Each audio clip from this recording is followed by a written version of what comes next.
king 1,841 na estudyante king Early Childhood Care and Development o ECCD program ing tinanggap food packs king pa na aktibidad keti king Heroes Hall king siyudad ning San Fernando inyang March 9. Iti ang programang panyulong king sapatan nutrisyon at kabulasan kaya bereng ECCD Fernandino Young Children. Ing programa ang mikititulong panyulong king sapatan nutrisyon at kabulasan kaya bereng ECCD Fernandino Young Children.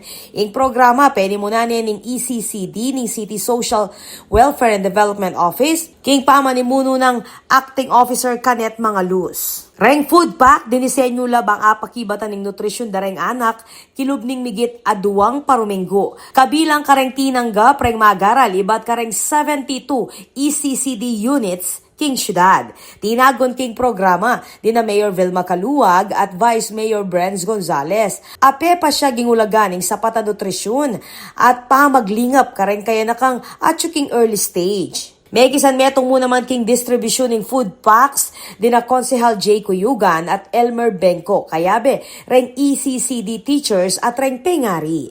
Kapag nasaning programa ing sigraduan ning sapatan nutrisyon kareng kaya nakang Fernandino, bang suportan ing karelang pamagdagul, development, at ing kasadyanda king pamagaral.